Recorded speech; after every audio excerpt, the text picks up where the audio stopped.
antibodies possessing functionality and expected to be used in the area of personalized and precision medicine. One moment.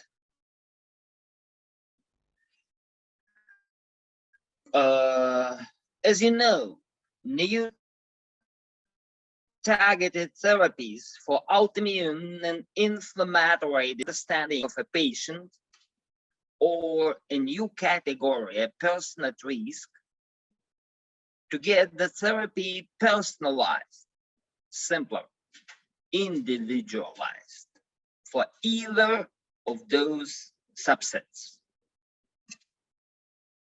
And thus the identification and implementation of diagnostic, predictive, and prognostic biomarkers remains the holy grail of personalized and precision medicine, in brief, BPM.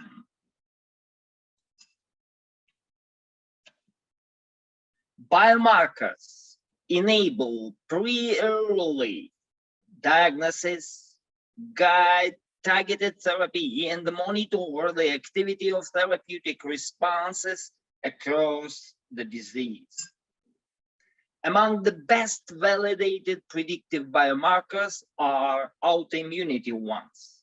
Let's add the brief scope of the latter, made by the phenomenal scientist involved in the area of autoimmunity, Professor Schoenfeld from Tel Aviv.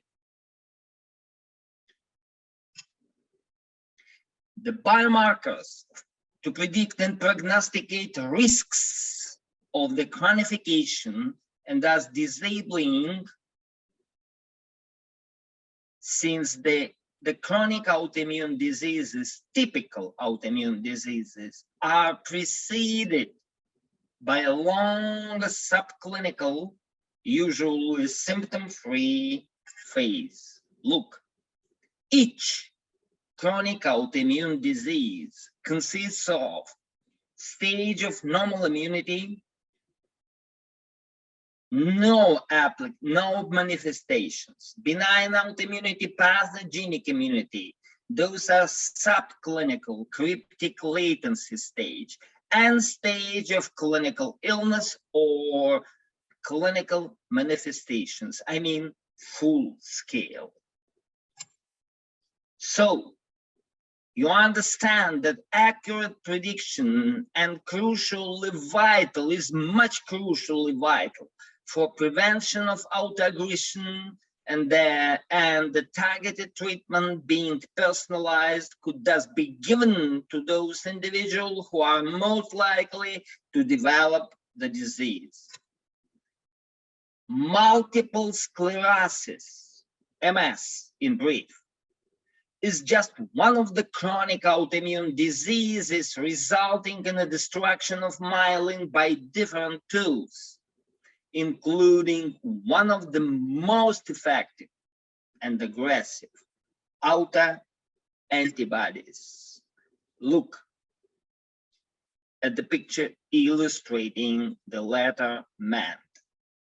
Lots, families, ocean of anti-myelin autoantibodies as key biomarkers and biopredictors of demyelination being occurred in MS.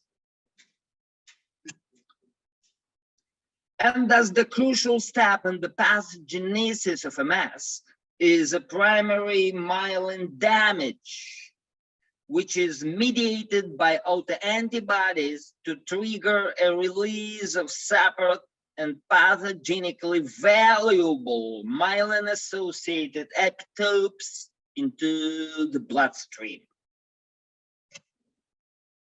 Look, anti-myelin antibodies within the central point and central area of the pathogenic model of MS.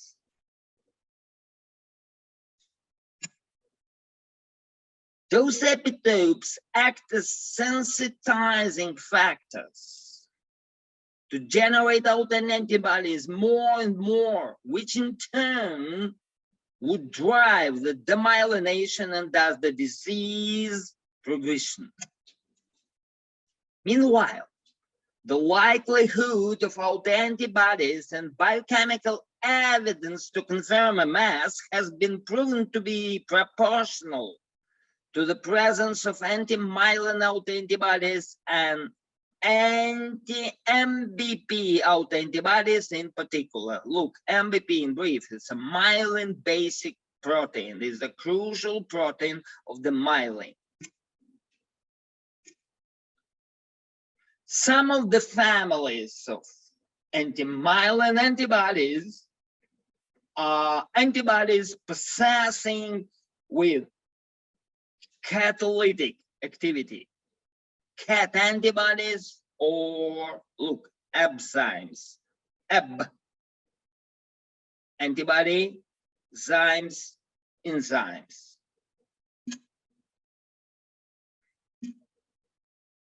And thus to belong to antibodies with functionality, antibodies which, along with canonical traditional properties of binding the antigens, are possessing with functional catalytic activity. So possessing, endowing with functionality. Look.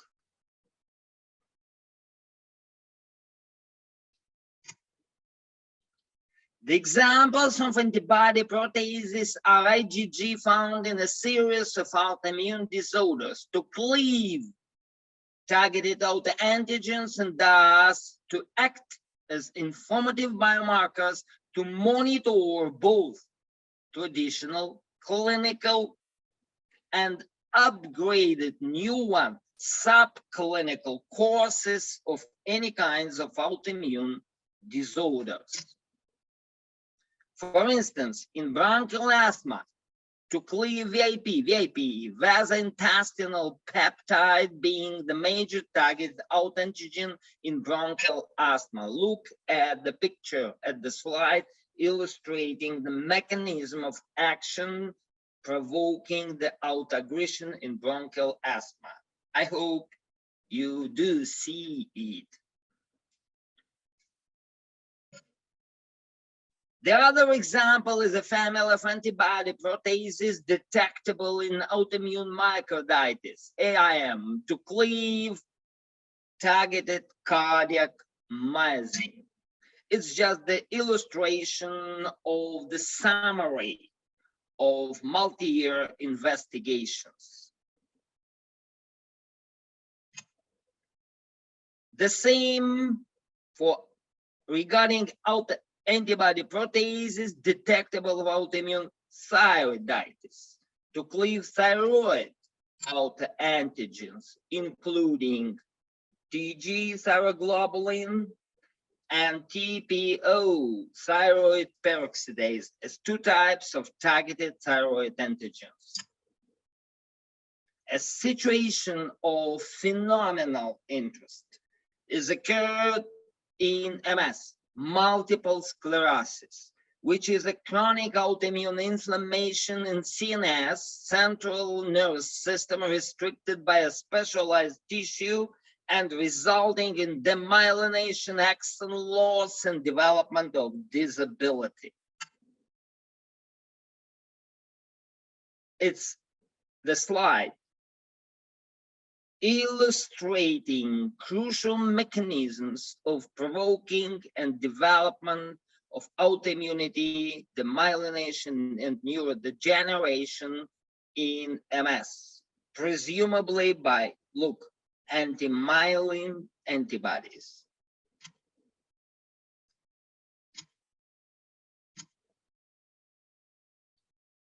We have established that anti-MBP, let me remind you, MBP, myelin basic protein, the crucial autoantigens within myelin tissue, that anti-MBP autoantibodies harvested from MS patients exhibited MBP specific proteolytic cleavage of the MBP, look, MBP molecule. It's just series of publication. The activity of antibody proteases found in MS serum markedly differs between MS patients, look, and healthy controls. Also, the activity of antibody proteases markedly differs in patients with different types of MS courses. Look, very briefly, with no clinical details, the highest level of activity occur at the aggressive form of MS, exacerbation at remittent forms, progression at progrediente form. The lowest activity, in contrast, occurs at moderate forms, in remittent forms, and stabilization at progrediente forms. Finally, the activity demonstrated also significant correlation with scales of demyelination, neurological deficiency, and thus within the disability of the patients, as it's seen from the EDAS course, so special course for clinical neurologists. Look, finally, the activity demonstrated significant correlation with scales of demyelination and neurological deficiency, and thus with the disability of the patient, as the activity of antibody proteases are being grown, correlating with the severity of the disorder. Meanwhile, of the greater value sequence specificity of antibody proteases. Look, originally, as you might see from the slide, antibody-mediated proteolysis of MBP results in generating a set of peptides with molecular masses ranged in various but fixed boundaries to suit common principles of the molecular architectonics of MBP. The final statistical data received 5 sites of the preferential proteolysis. You are looking at the slide. 1, 2, 3, 4, 5. Most of those sites are located within 43170 region, the longest one of MBP, which are just immunodominant. 2 sites from the set located with this sequence would comprise 8298 and 8298 and 81103 subsequences that, whilst being sequence specific, highly immunogenic and encephalitogennic both as well, proved to be specific and major inducers of very aggressive EAE, experimental autoimmune encephalomyelitis, as an analog of MS in special mice lines. Moreover, both 410103 and 8298 subsequences have been proven to be major MBP targets to be attacked, aggressively attacked by antibody proteases obtained from patients with secondary progression courses, very aggressive of MS, progression phase, and with remittent courses of MS, exacerbation phase, also aggressive. Both are known as most aggressive ones, you see. The extra two sites from the same 43170 set are located within 4368 and 146170 subsequences that, whilst being sequence specific but low immunogenic and encephalotogenic, both prove to be inducers of moderate experimental encephalomyelitis as the analog of MS. The length of the sequences to be attacked by antibody proteases correlate reversibly with the immunogenicity of those. As we have established, the most immunogenic and encephalotogenic sites of immunodominant category responsible for generating aggressive bursts of demyelination are concentrated in three major areas of MBP molecule. The strongest is in the smallest, A298 subsequence, you see, one of the shortest. A site with the lowest immunogenic and encephalotogenic properties is formed by 143170 sequence defined. The final step of the studies concerned the evolution of antibody-associated proteolytic activity at different stages of the MS disease progression. Look, apart from MS patients with the diagnosis confirmed, 70% and 18% of the relatives were initially seropositive for anti-MBP autoantibodies, I mean canonical anti-myelin antibodies with no proteolytic activity, so-called disarmed antibodies, and MBP specific but low active antibody proteases respectively. The relatives being seropositive originally for antibody proteases were being monitored for a long time, 2, 3, 4 years, whilst demonstrating a stable growth of MBP targeted antibody associated proteolytic activity when they're being under the study.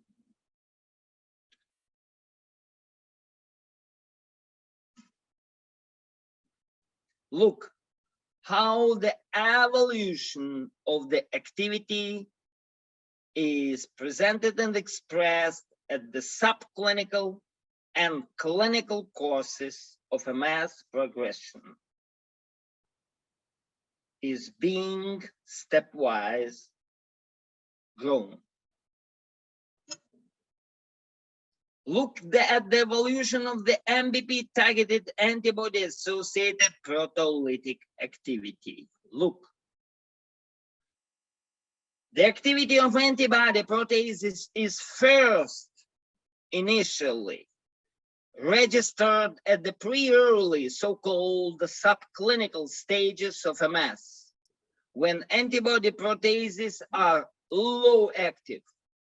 The inflammation is minimized and the manifestation thus moderate. Look, initially, the activity is just, one moment,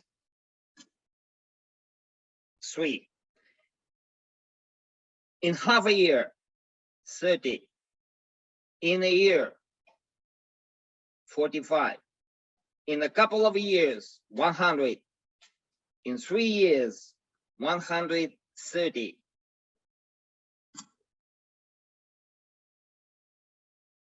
At this point, the antibody proteases would attack presumably low immunogenic epitopes. Low active antibody proteases are typical for moderate cases for experimental autoimmune encephalomyelitis in animals, and for most of MMS, moderate types in humans.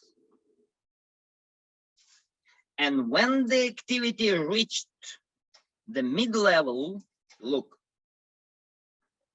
we identified in those patients primary clinical and MRI manifestations to be coincided with the antibody-associated proteolytic activity at this area. Look, red and blue lines. And then the activity was being further escalated, grown due to the time of progression, type of the disease, and disability of the person. As the disease progresses and develops to transform from subclinical into clinical stages, the activity of antibody proteases is being escalated to reach the indices we have established for MS patients with a diagnosis of clinical illness confirmed. Look at the slide illustrating the latter mentioned. Moreover, in exacerbations of the remittent course or in secondary progression course progression phase, both are very aggressive forms of MS. The highest activity of antibody proteases to attack the highly immunogenic epitopes occurs as well. And when the bursts of the activity were evident, the pre-early, subclinical stages of the exacerbation could be predicted. Look, predicted. Even at not seeing any clinical manifestation. Look, indicated in red. And moreover, again, along with the evolutionary changes of the sequence specificity, when we saw an extensive growth of the activity, we could predict, it's the crucial element in clinical policy, predict transformation into the clinical course, changing of a remittent moderate course into the secondary severe course prior to changing of the clinical manifestations. The primary translational potential of this knowledge lies in the rational design of new therapeutics to exploit the role of the key pathways in influencing disease. The success can be related to the engineering of monoclonal MABC antibodies into chimeric therapeutic antibodies. Look at the slide illustrating the above mentioned by me. Murine, chimerical, humanized, human.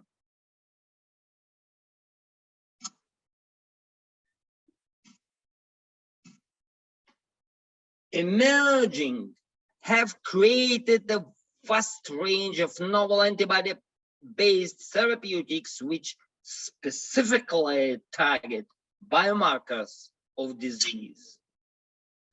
Antibody-based therapeutics have entered the center stage of drug discovery as a result of a major shift in focus of many biotech and biopharma companies.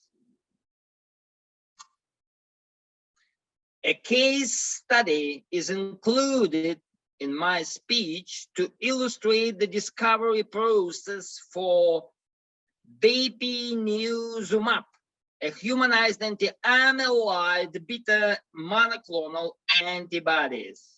Look, since Bepinezumab is considered to be the next step of the next step dream. Briefly illustrating the impact of that. Now it's currently in phase 3 clinical trials for the treatment of the other neurodegenerative disorder, Alzheimer's disease.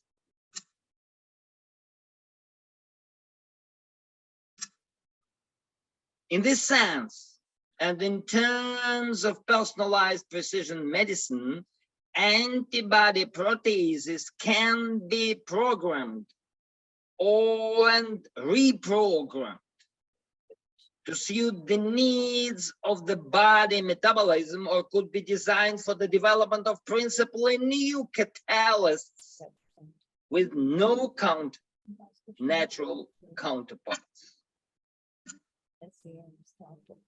The traditional, canonical goal of antibody engineering is to combine various antibody domains to generate customized antibodies that show specialized binding properties, optional half-lives, and desirable, I would stress, effector as specialized function, catalytic. Modified recombinant antibodies have been designed to be more cytotoxic to enhance effector functions, bivalent antibodies, to be used in treatment of oncologic cases. Look, this is an example of bivalent bispecific antibodies. So, antibody protease engineering as a sub-branch of antibody engineering would offer the ability to enhance or alter their sequence-specific activity to expand the clinical utility and industrial impact of the absolutely new tools to be used in clinical practice. Look, this is the perspective illustrating generation of artificial biocatalyst, engineered biocatalyst in vivo. Enzymes, as I've already mentioned.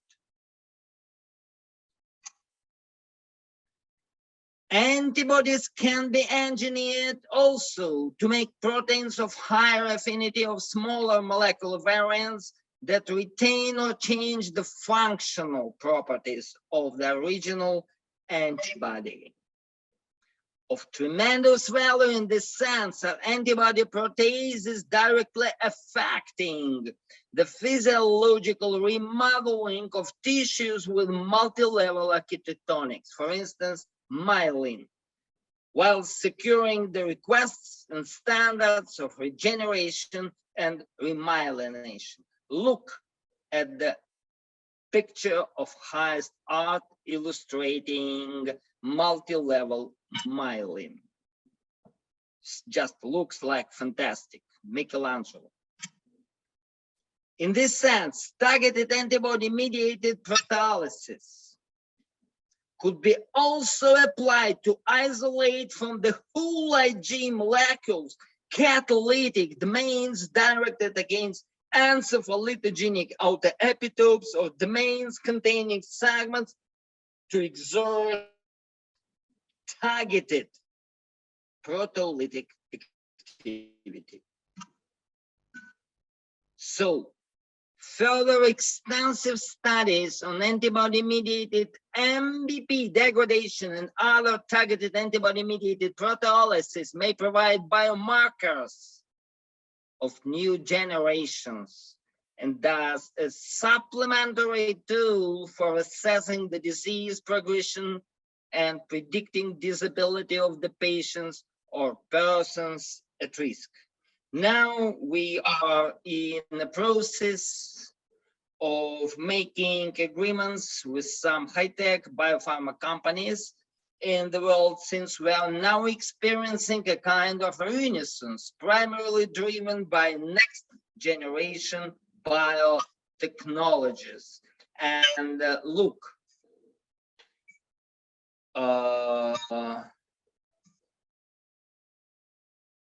we have just the first step in the biomanufacturing and bioindustry to improve the management of MS. Should tell you that before summarizing my introductory, let me take this opportunity as to share with you some most valuable publications we have just been made in PNAS, Journal Biology, Journal Immunology, others. And anyway, thanks a lot for your grand patience.